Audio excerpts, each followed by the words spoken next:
After a night's train journey, Giovanni Corte arrived in a town where the famous nursing home was. He was a little feverish, but he was still determined to walk from the station to the hospital, carrying his small bag. Although his was an extremely slight case, in the very early stages, Giovanni Corte had been advised to go to the well-known sanatorium, which exists solely for the care of a particular illness from which he was suffering. This meant that the doctors were particularly competent and equipment particularly pertinent and efficient. Catching sight of it from a distance, he recognized it from having seen photos in some brochure. Giovanni Corte was most favorably impressed. The building was wide, 7 stories high. Its mass was broken up by a series of recesses, which gave it a vague resemblance to a hotel. It was surrounded by tall trees.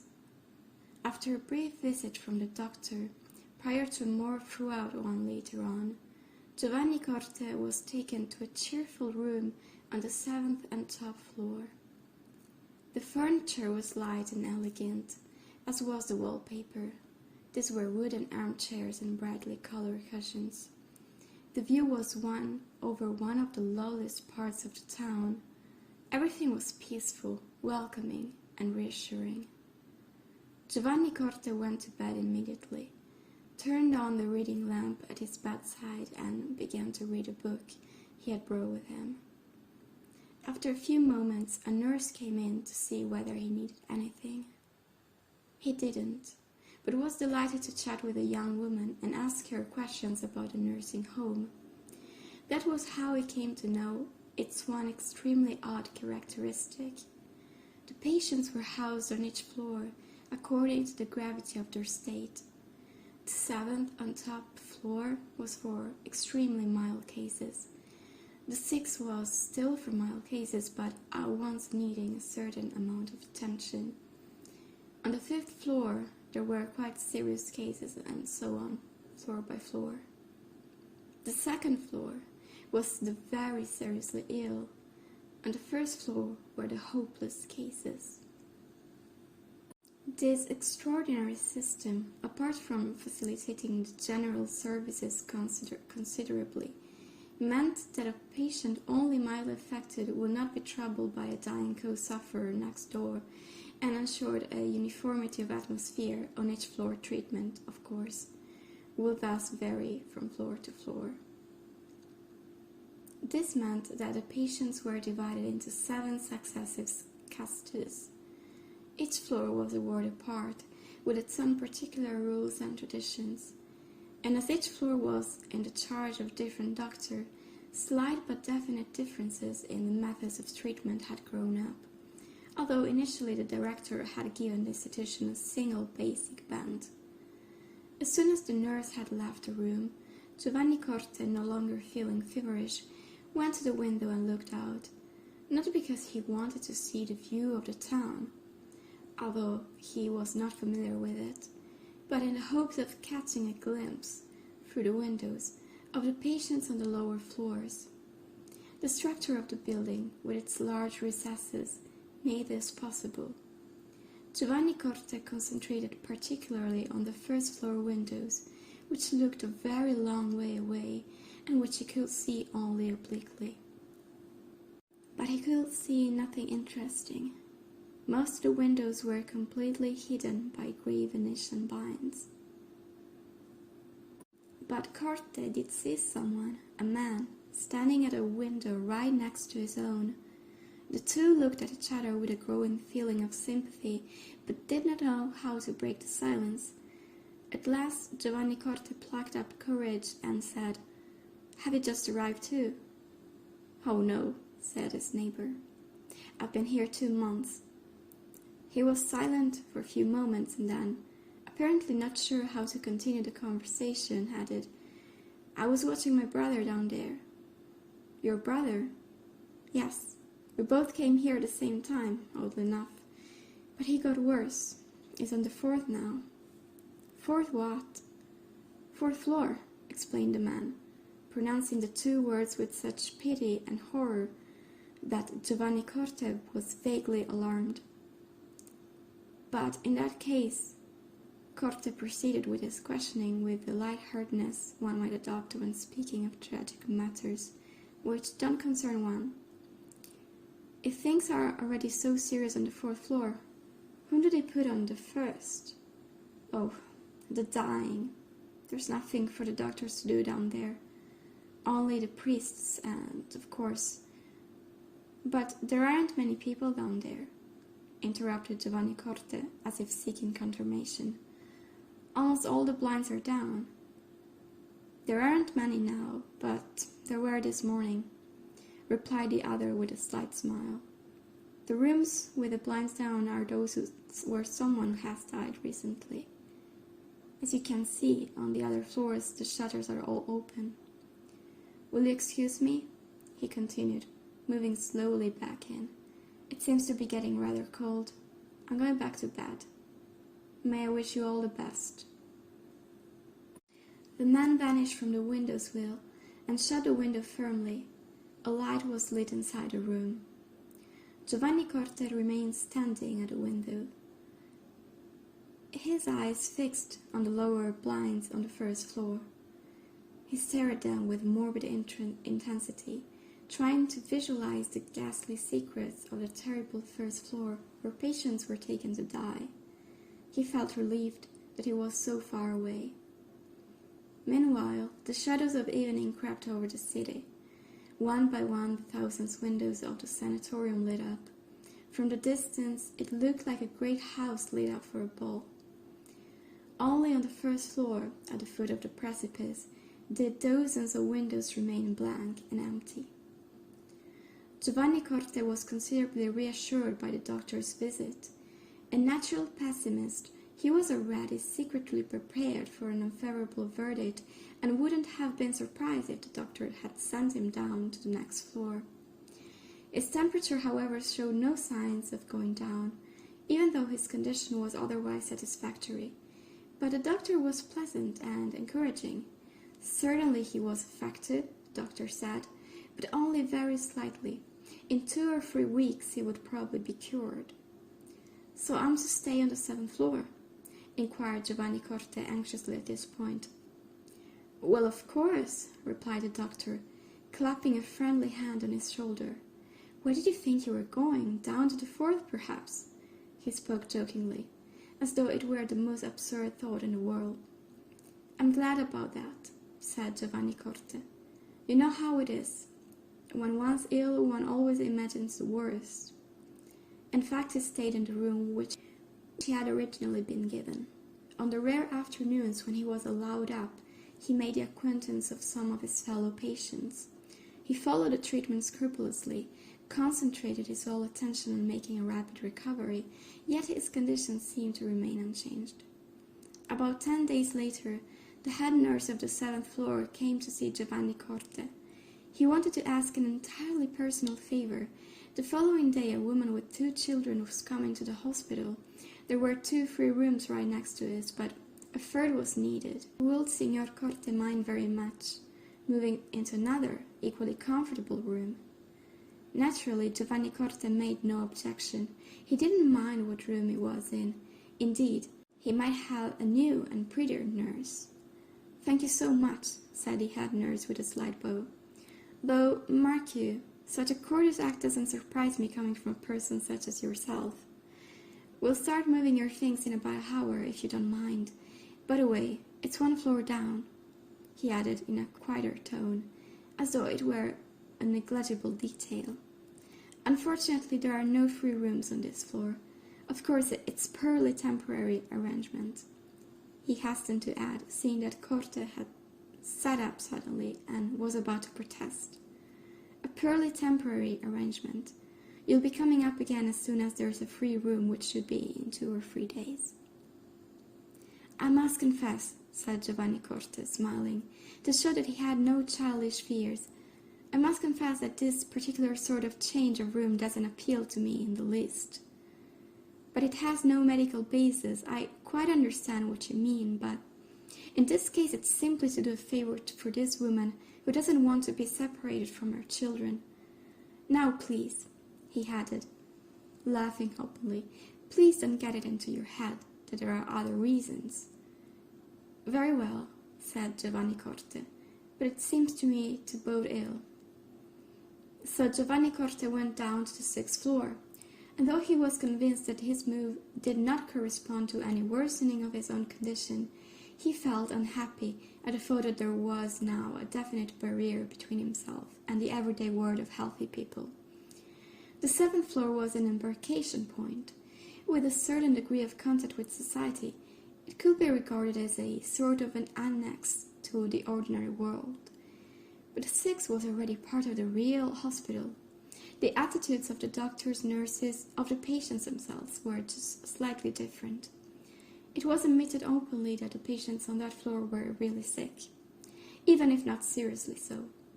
From his initial conversation with his neighbors, staff and doctors, Giovanni Corte gathered that here the 7th floor was regarded as a joke, reserved for amateurs, all affectation and caprice. It was only on the 6th floor that things began in earnest. One thing Giovanni Corte did realize, however, was that he would certainly have some difficulty in getting back up to the floor where, medically speaking, he really belonged.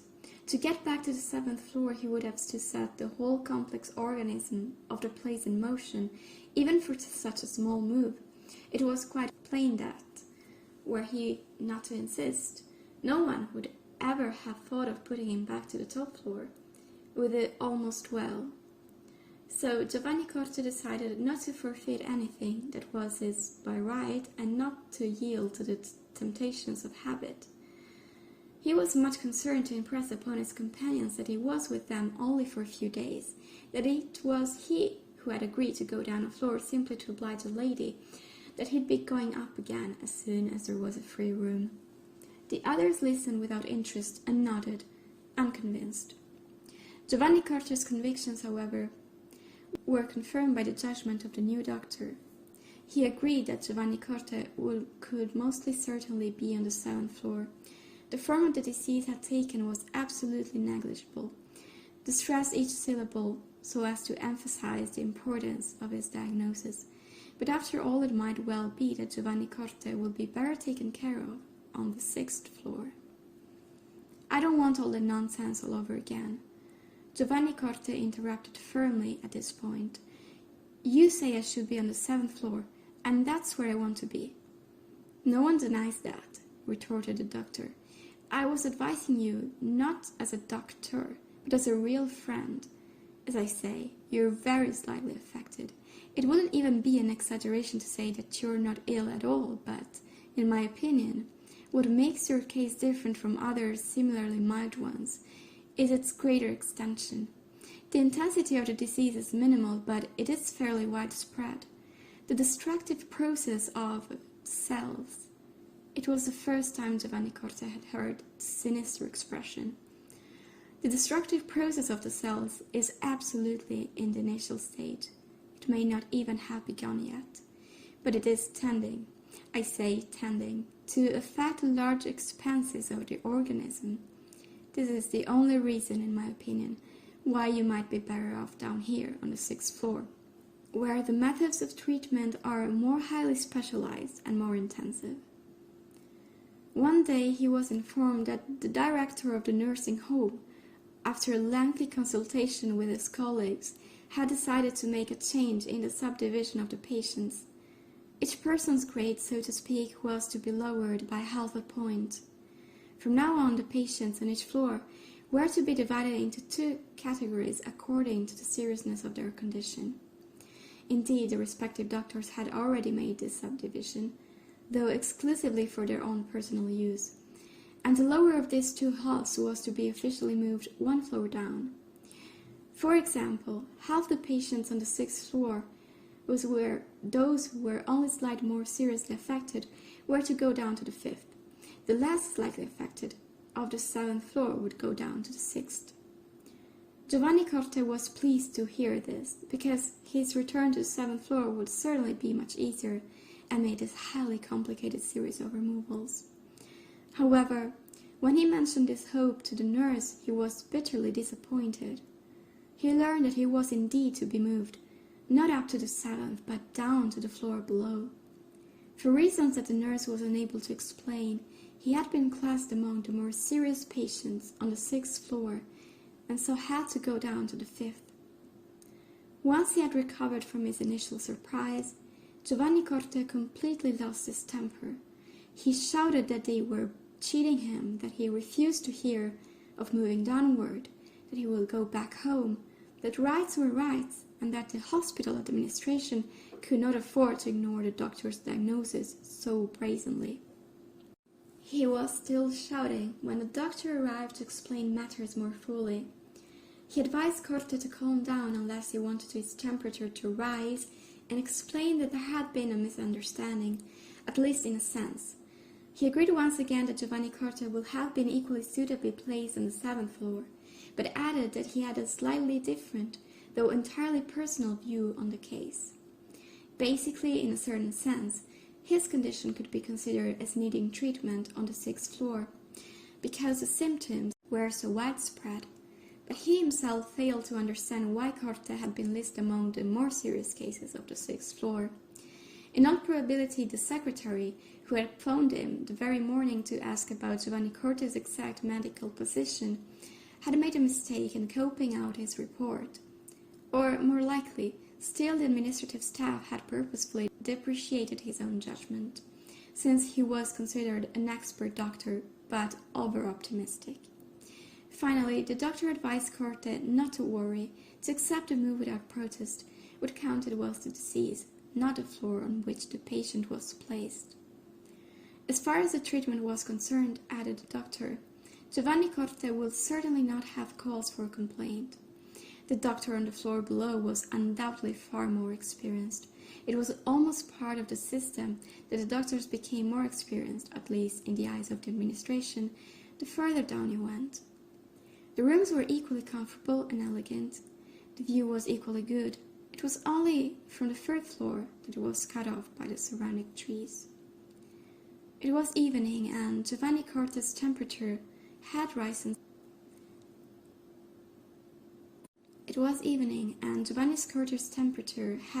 Accordingly. He listened to this meticulous ratiocination with an increasing feeling of exhaustion. Finally, he realized that he had neither the strength nor the desire to resist this unfair removal any further. Unprotesting, he allowed himself to be taken 1 floor down. Giovanni Corte's one meager consolation on the 5th floor was the knowledge that, in the opinion of doctors, nurses and patients alike, he was the least seriously ill of anyone on the whole floor. In short, he could consider himself much the most fortunate person in that section. On the other hand, he was haunted by the thought that there were now 2 serious barriers between himself and the world of ordinary people. As spring progressed, the weather became milder, but Giovanni Corte no longer liked to stand at a window as he used to do. Although it was stupid to feel afraid, he felt a strange movement of terror at the sight of the 1st floor windows, always mostly closed and now so much nearer. His own state seemed unchanged, though after 3 days on the 5th floor, a patch of eczema appeared on his right leg and showed no signs of clearing up during the following days. The doctor assured him that this was something absolutely independent of the main disease. It could have happened to the healthiest person in the world. Intensive treatment with gamma rays will clear it up in a few days. "And can't one have that here?" asked Giovanni Corte. "Certainly," replied the doctor, delighted. "We have everything here. There's only one slight inconvenience." "What?" asked Giovanni Corte with vague foreboding. "Inconvenience in a manner of speaking," the doctor corrected himself. "The 4th floor is the only one with relevant apparatus, and I wouldn't advise you to go up and down 3 times a day." "So it's out of question." "It will really be better if you would be good enough to go down to the 4th floor until the eczema has cleared up." "That's enough," shrieked Giovanni Corte, exasperated. "I've had enough of going down. I'd rather die than go down to the 4th floor. As you wish, said the doctor soothingly, so as not to annoy him. But as a doctor responsible, I must point out that I forbid you to go up and down 3 times a day. The unfortunate thing was that eczema, rather than clearing up, began to spread gradually. Giovanni Corte couldn't rest. He tossed and turned in bed. His anger held out for 3 days, but finally he gave in. Of his own accord, he asked the doctor to arrange for the ray treatment to be carried out and to move to the floor below. Here Corte noticed with private delight that he really was an exception. The other patients on the floor were certainly much more seriously affected and unable to move from their beds at all. He, on the other hand, could afford the luxury of walking from his bedroom to the room where the rays were, amid the compliments and amazement of the nurses themselves. He made a point of stressing the extremely special nature of his position to the new doctor. A patient who basically should have been on the 7th floor was in fact on the 4th. As soon as his eczema was better, he could be going up again. This time, there could be absolutely no excuse. He could still legitimately have been on the 7th floor. On the 7th, exclaimed the doctor who had just finished examining him with a smile. You sick people do exaggerate so. I'd be the first to agree that you should be pleased with your condition. From what I see from your medical chart, it hasn't changed much for the worse, but forgive my rather brutal honesty. There's quite a difference between that and the 7th floor. You're one of the least worrying cases, I quite agree, but you're definitely ill. Well then, said Giovanni Corte, scarlet in the face, what floor would you personally put me on? Well, really, it's not easy to say. I've only examined you briefly. For any final judgment, I'd have to observe you for at least a week. All right, insisted Corte, but you must have some idea. To calm him, the doctor pretended to concentrate on the matter for a moment and then, nodding to himself, said slowly, Oh, dear. Look, to please you, I think, after all, one might say the 6th. Yes, he added as if to persuade himself of the rightness of what he was saying. The 6th will probably be all right. The doctor thought that this would please the patient, but an expression of terror spread over Giovanni Corte's face. He realized that the doctors of the upper floors had deceived him. Here was this new doctor, plainly more expert and honest, who in his heart of hearts, it was quite obvious, will place him not on the 7th but on the 6th floor, possibly even the lower 5th. The unexpected disappointment prostrated Corte. That evening his temperature rose appreciably. His stay on the 4th floor was the most peaceful period he had since coming to the hospital. The doctor was a delightful person, attentive and pleasant.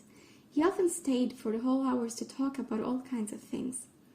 Giovanni Corte too was delighted to have an opportunity to talk, and drew the conversation around to his normal past life as a lawyer and man of the world. He tried to convince himself that he still belonged to the society of healthy men, that he was still connected with the world of business, that he was really still interested in matters of public import. He tried, but unsuccessfully. The conversation invariably came around in the end to the subject of his illness. The desire for any sign of improvement had become an obsession. Unfortunately, the gamma rays had succeeded in preventing the spread of the eczema, but they had not cured it altogether. Giovanni Corte talked about this at length with the doctor every day and tried to appear philosophical, even ironic about it, without ever succeeding. "Tell me, doctor," he said one day, "how is the destructive process of the cells coming along?"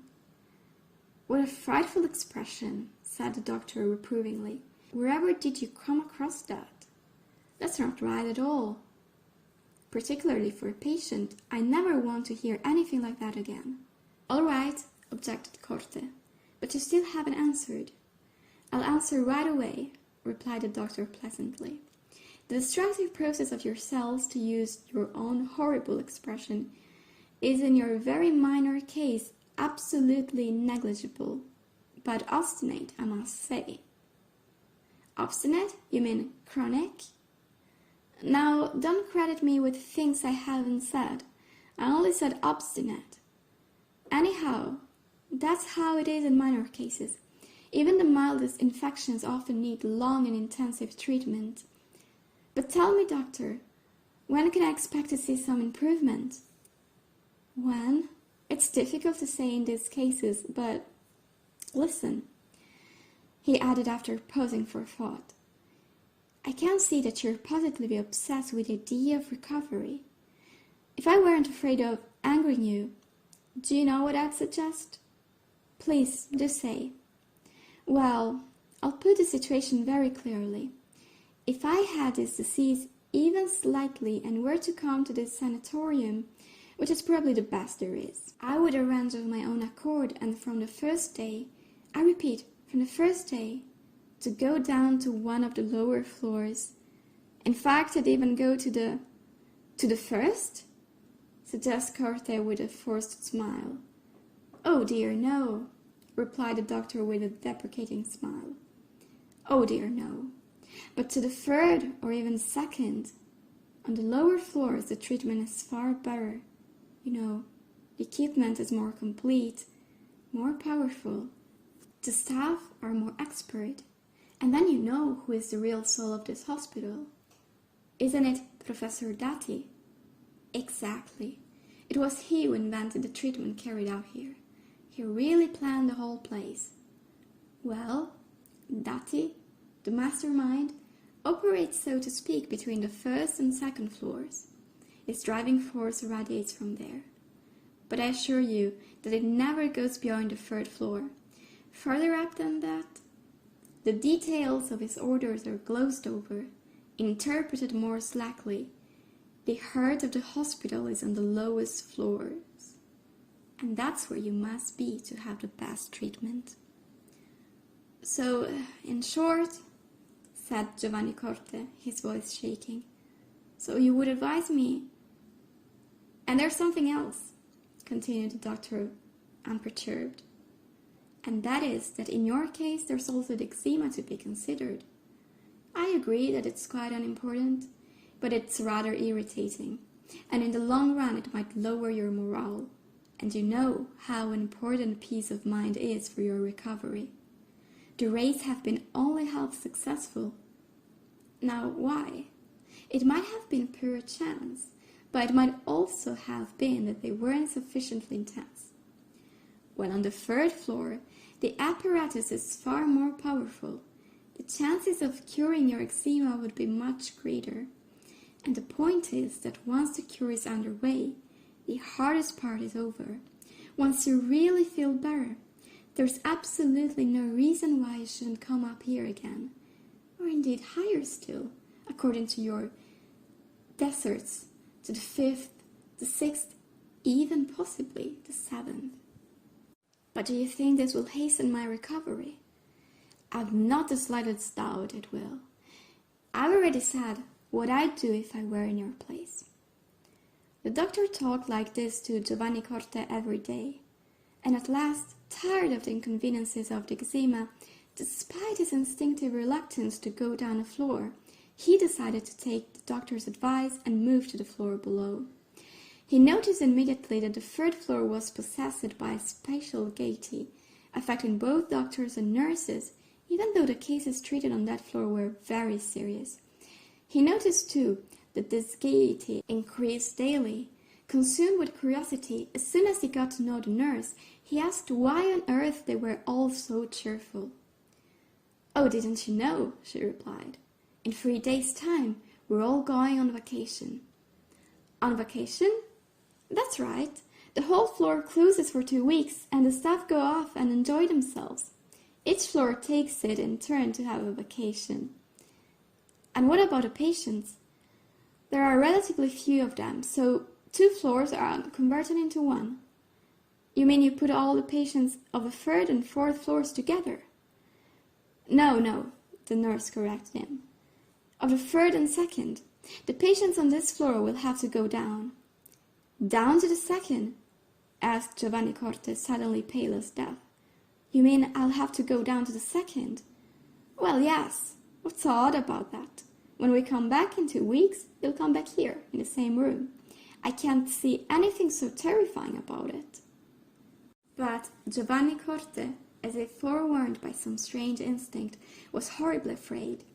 However, since he could hardly prevent the staff from going on their vacations, and convinced that the new treatment with the stronger rays would do him good, the eczema had almost cleared up. He didn't dare offer any formal opposition to this new move. But he did insist, despite the nurse's banter, that the label on the door of his new room should read, Giovanni Corte, 3rd floor, temporary. Such a thing had never been done before in the whole history of the sanatorium, but the doctors didn't object, fearing that the prohibition of even such a minor matter might cause a serious shock to a patient as highly strung as Giovanni Corte. After all, it was simply a question of waiting for 14 days, neither more nor less. Giovanni Corte began to count them with stubborn eagerness, lying motionless on his bed for hours on end, staring at the furniture, which wasn't as pleasant and modern here as on the higher floors, but more cumbersome, gloomy, and severe. Every now and again he would listen intently, thinking he heard sounds from the floor below, the floor of the dying, the condemned, vague sounds of death in action. Naturally, he found all this very dispiriting. His agitation seemed to nourish the disease, his temperature began to rise, the state of continued weakness began to affect him vitally. From the window, which was almost always open, since it now was midsummer, he could no longer see the roofs, nor even the houses, but only the green wall of the surrounding trees. A week later, one afternoon at about 2 o'clock, his room was suddenly invaded by the head nurse and 3 nurses with a trolley. "All ready for the move, then?" asked the head nurse jovially. "What move?" asked Giovanni Corte weakly. "What's all this? The 3rd floor staff haven't come back after a week, have they?" "3rd floor?" repeated the head nurse uncomprehendingly. "My orders are to take you down to the 1st floor."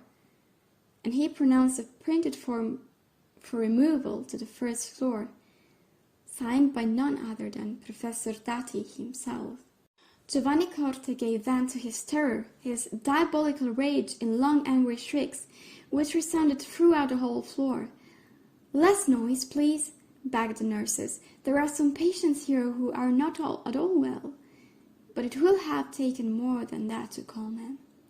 At last the 2nd floor doctor appeared, a most attentive person. After being given the relevant information, he looked at the form and listened to Giovanni Corte's sides of the story. He then turned angrily to the head nurse and told him that had been a mistake. He himself had no such orders. For some time now the place had been an impossible muddle. He himself knew nothing about what was going on.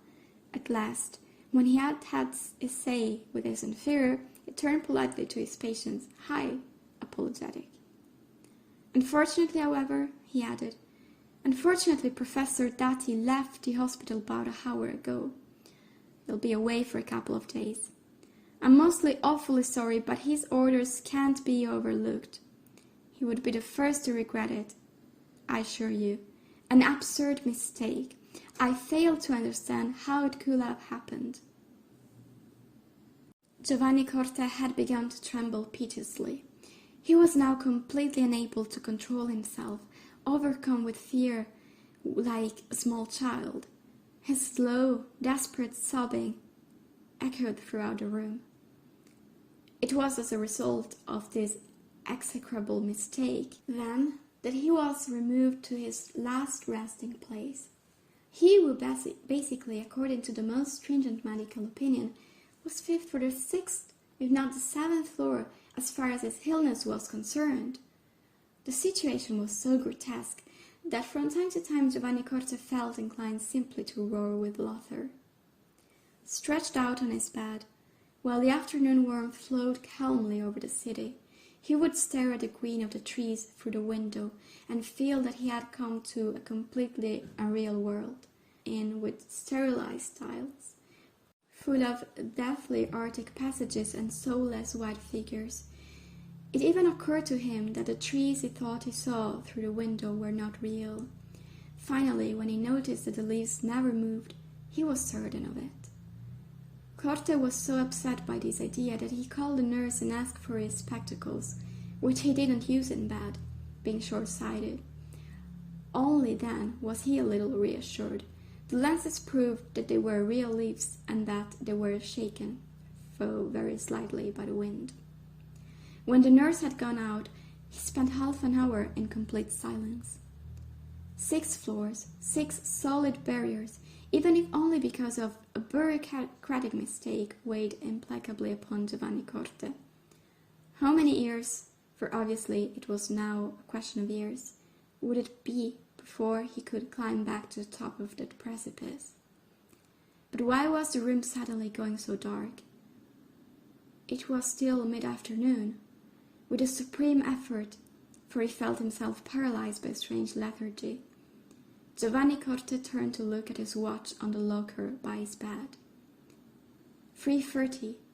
He turned his head the other way and saw that the Venetian blinds, in obedience to some mysterious command, were dropping slowly, shutting out the light.